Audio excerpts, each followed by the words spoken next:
Hey, what's up, everybody? BDO44 coming at you with another video. All right, so reaction to Giannis saying that his season was not a failure.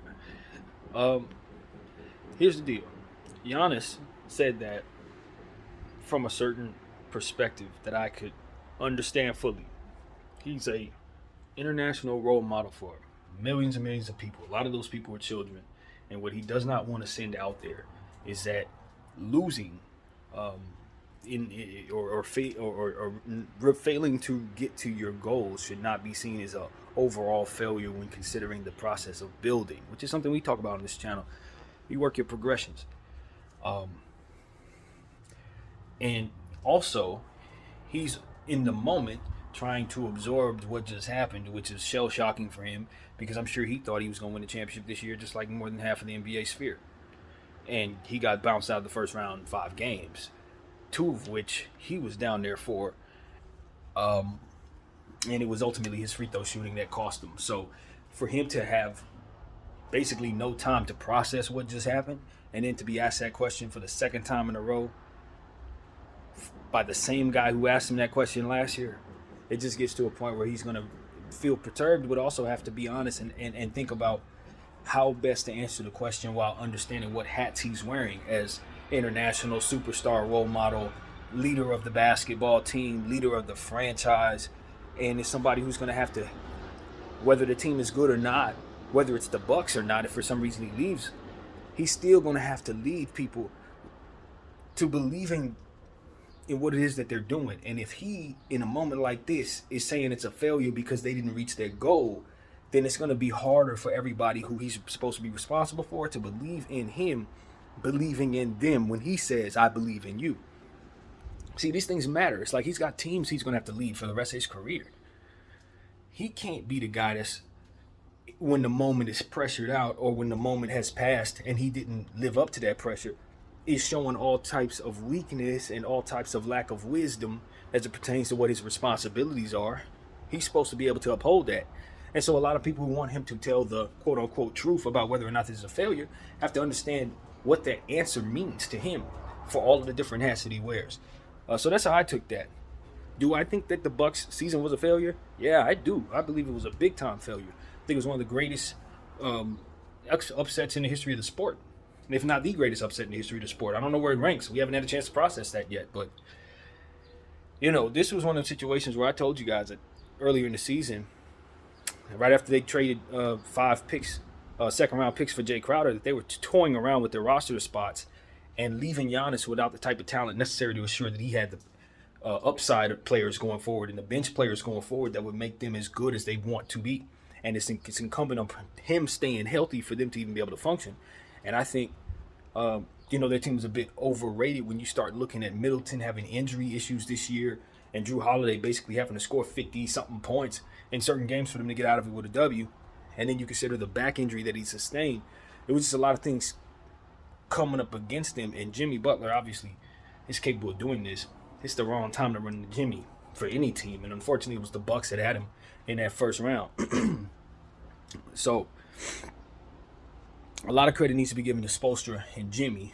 Some of that needs to be given to the GM of the Bucks, and not necessarily credit, but blame, because they did things with their roster this year they shouldn't have did.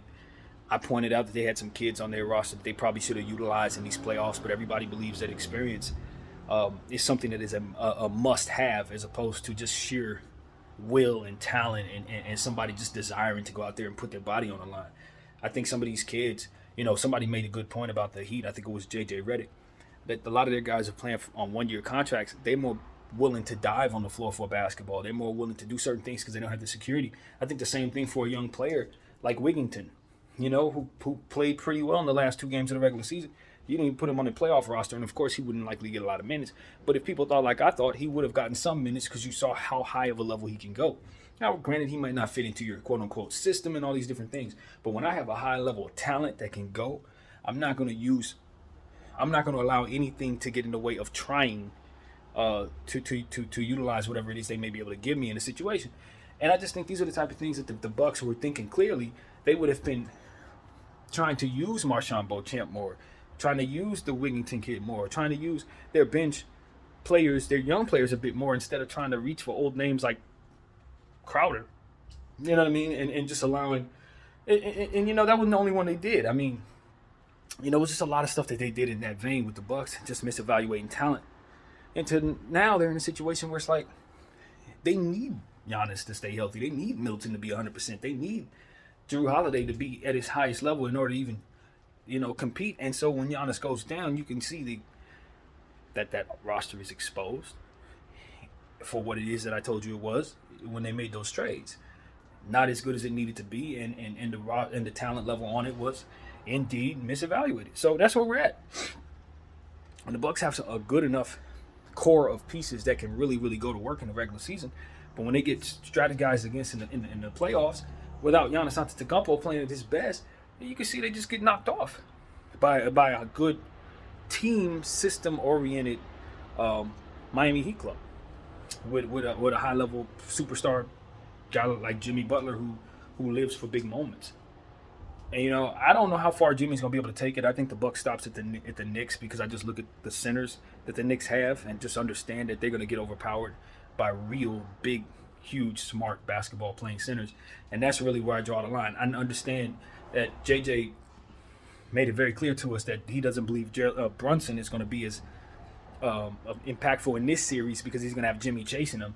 But Jimmy's taken on so much in the first 5 games. I'm wondering how much he's going to have to give chasing Jalen Brunson while still holding down so much of the offense that he's going to have to hold down in order for this team to be able to keep up with the New York Knicks offense. I just think it becomes a situation where you can start getting realistic about what it is you're looking at when you start talking about the Knicks and the Heat. And I encourage everybody to check out my video earlier where I talked about that series at a great deal and broke it down. But I still feel the same way about that. And so, when I look at the Bucks situation, I'm like, they're not structured necessarily to withstand anything in regards to Miami when Giannis isn't out there. They come at them with a system that they can't beat. And we saw that. We just simply saw it. So, looking at Giannis and assessing whether or not he should consider his situation a failure, I think when he gets a chance to sit down throughout the course of this summer, he's going to go through a lot of different ebbs and flows about whether or not that question was answered truthfully as it pertains to how he feels just on the inside.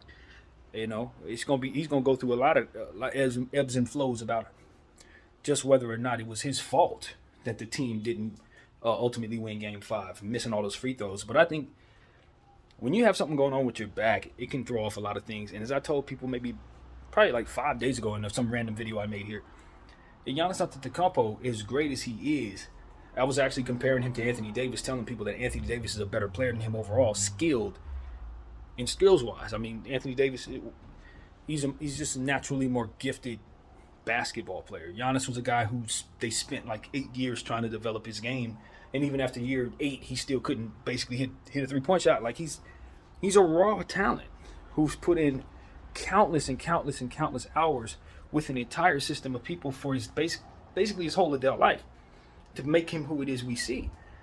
And so you got to understand that he was drafted and then just basically hidden for several years, and a lot of people don't really know that. But if you notice, Giannis just kind of popped up out of nowhere for a lot of people because they didn't realize that the Bucks had this guy on their bench. They drafted him end of the first round or something like that. Giannis was like the 18th pick or something like that. So I remember when they did that. I remember the footage was so hazy you couldn't even see Giannis. That's how raw the footage was from his country. So it's like, Giannis is not. He isn't as great of a basketball player as his game has been able to display to us because of his overall gifts physically and athletically. And then what he did have going for himself most definitely was he was always a very good passer. He could pass the rock. So even in the early stages you could see that he was somebody that teams would never be able to double team because he had point guard skills naturally. He really could do that. He had very good floor vision from the beginning. So you knew you could turn him into a good basketball player. But you weren't going to confuse him with a skills guy like, obviously different position, but like Kyrie Irving or something like that. Even though he's on the level where you would say, my God, he's a great player like that. It's more so his physical nature that allows him to be that level. He's not skilled like that. And so for me, it's like he needs somebody like Middleton. And I thought in the year they won the championship, they were better when they ran the offense through Middleton. Because when they ran things through Giannis, things kind of went stagnant, especially in the half court. That was the biggest problem. And so that dynamic with the team still having the same core is still in place. And they got away from that this year, I'd imagine. I didn't watch him enough to know, but you can't give the ball to Giannis. He's not on the floor. And so they did have situations where they were leaning on Middleton. His health isn't where it needs to be. They ran things, I guess, through Drew Holiday. Again, I didn't watch, so I ain't going to sit up here and try to assess it.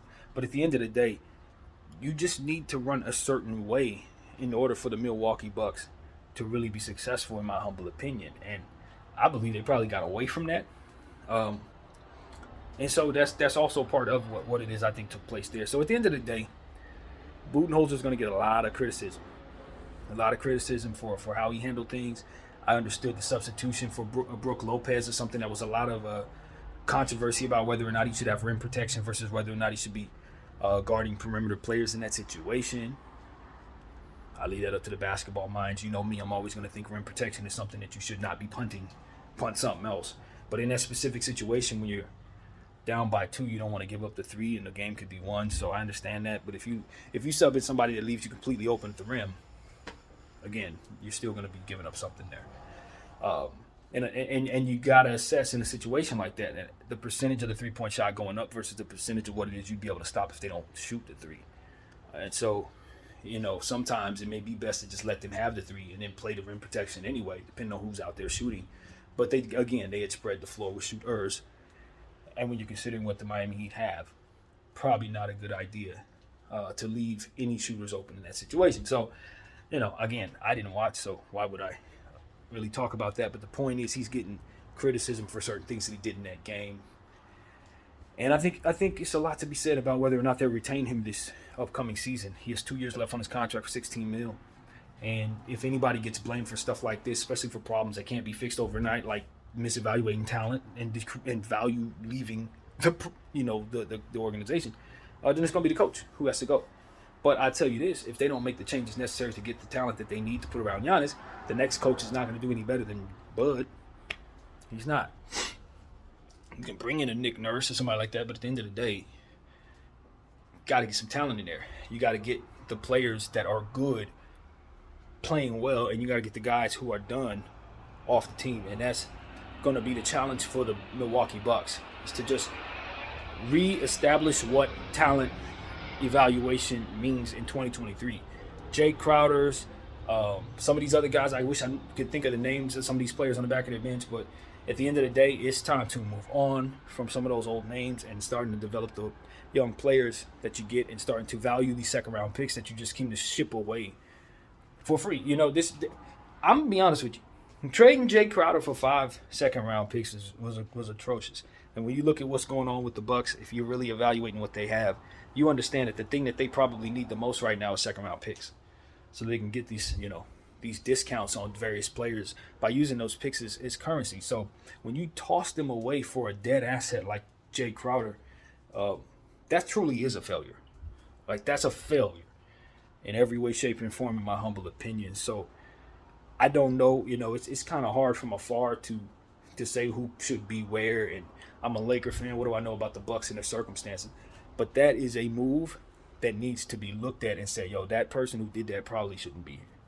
Like, that's just being honest with you. Now, if that's the owner's call, then the owner needs to go back and listen to his experts and understand where he just hurt himself. But that was like a mini version of the Rudy Gobert trade, honestly. Obviously not the same dang value, but it's just as egregious in some ways. You just don't give away a whole lot of something for a little bit of nothing. It's just craziness. It's the wrong way to go. Crowder, a lot has been said about how few minutes he played and how well he didn't play and all that. And I was like, of course. I mean, like, that's just what that is, man. You just got to know who the heck is out there playing well and who's not. You got to know who's still doing something and who's just a name out there, and guys are still getting duped in that way, and assets are leaving fan bases unhappy and leaving their organization just entirely. So that's really what it is. When I look at Giannis and I say, was it a failure? On Giannis's part, nah, man. No. Does he need to hit his free throws in that situation? Yes. Do we have history and data of him being able to hit his free throws in the most clutch moments? Obviously, yes. When he went 13 for 15 or something like that in the closeout game to win the championship, I think he proved that he can hit free throws when he needs to. But if something's wrong with your back, that can definitely mess up your mechanics. So I think that might be something. He ain't gonna sit up here and say my back hurt, that's why I didn't shoot free throws. He's not one to make excuses. But I can tell you, if your back's not 100% and you're forced to play games because the team dropped games while you're gone, so even if you are hurt, you still got to play, or you're going home and you get up to the line and you try to work your progressions. All I'm saying is Giannis didn't have no damn choice. He had to be there, whether he was 100% or not. So there wasn't no sense of complaining or telling anybody that he wasn't 100%. And so that's what I think probably going on there, honestly. But nevertheless, he did have like 38 points or something like that, and you just gotta find other ways to get production out of other people if you're Budenholzer, and that's not going to be very possible when the GM is trading away assets for dead weight. So that's really what it is there, man. Ain't a whole lot. People need to get blamed for what was down there. Just like we said about Frank Vogel last year. Well, I didn't say this, but many did. It wasn't his fault the roster was as bad as it was, because at the end of the day, there were moves made above his head that left him with so little. And so that's really what it is for Budenholzer as well, even though a lot of people don't look at it that way, because obviously he has Giannis and Drew and those guys. But after those guys, after you get past Bobby Portis, you're starting to look around and say, okay, Marshawn Beauchamp, and then you're looking at some other guys and you're like, Devon Carter, he's really, really good, but is he as good as he needs to be to make that a very strong bench? You're looking at Grayson Allen, solid young player, but we saw what happened down the stretch of that basketball game. He's still got a lot of developing to do. Again, more players that they need to try to get the most out of and stuff like that. It's just after that, how far down the bench are you going? You start looking at the Ozzy, my guy, who's coming back from the knee injury. I can't think of his name at the moment, but the one who did Paul George dirty about 5 years ago in the playoffs. Where's his value at? You're going to slap him next to Jay Crowder as part of your bench? What can they give you in 2023? You see what I'm saying? It's like I can have one of those guys, but not two of them. This is when you start messing around with the value of talent. Then you start going behind there even further. And some of those guys, how much can he do for you? Especially when you got a young rookie like Beauchamp, you're not using in rotation. He's one of your best ones. You'd have a really good bench if you're utilizing him properly. And see, these are things that I see up and down the roster. It's like these guys, they don't want to play their lottery talent because they don't have any experience, but these are your best players. You playing your Jay Crowders. Like, they can't help you. You know what I'm saying? So, Giannis may have failed to hit his free throws. He may have failed to dig his undermanned roster out of a hole that they dug without him. But at the end of the day, do I think that he failed? Nah, not really. No. I don't think he failed in any way. I think he was loyal to his team. He signed his contract before they won the championship. He won the championship with him. It's the same contract. And they've made trash decisions since he signed that contract. That's what I think. If he failed to do anything, he failed to demand a trade before the season to keep his season from being lost. That's really what it is, man. Giannis didn't fail, man. He carried that team. Because of him, everybody thought they would win the championship. If he didn't get hurt, they probably would still be alive. Miami did have some advantages on them schematically, but nothing that would have been able to stop him from 50 and 20. So it's just a matter of them not having enough of Giannis on the floor and how they managed their team while he was out and what was down there for them to use not being enough. So that's really what it is, man. Giannis is a stand-up dude. He understands what his responsibilities are to the world and as a father. You know what I'm saying? So he's not going to come around saying everything's a failure just because you didn't reach your goal. What does that tell his kids? What does that tell the people who's watching him? That they should just be down on themselves because they're working their progressions, or to be down on themselves because one particular season went left? Nah, you got many seasons to work what you've learned here to coming back and get better. And so while it's big time cliche for him to use that when he knows they're asking him about something specific as it pertains to how he feels about this, but at the same time, he can't step out of that. He can't take that hat off that he's supposed to wear, especially in the presence of the national media in playoff time. Everybody's watching at that moment. So if he says the wrong thing, it's not just him saying, yeah, the season's a failure. It's Giannis, the brand, declaring that this season was a failure, and all that comes with that.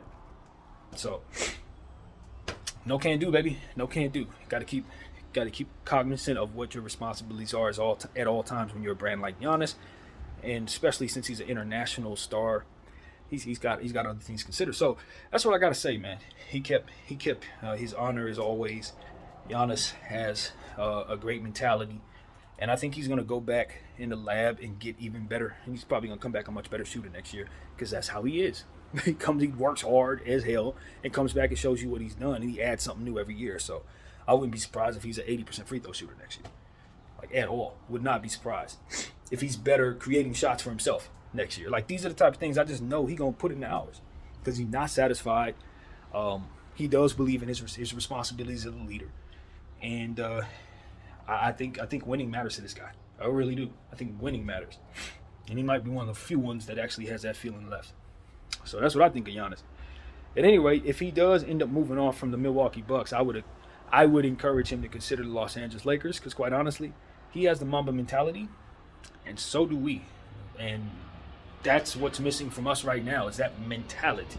We got talent, but who wants to put in the damn work? You know what I'm saying? Who has that killer that won't settle for just simply less? And right now, I think he would have been good if he had a team around him like what the Lakers have around Bron and AD right now. He'd be very good. Maybe it's nothing. Maybe something to think about. I don't know. But thinking about Giannis in purple and gold is not the worst thought as a Laker fan. So that's what I'm going to say. I'm going to put it out there. Why not? EDL 44. I thank y'all for watching.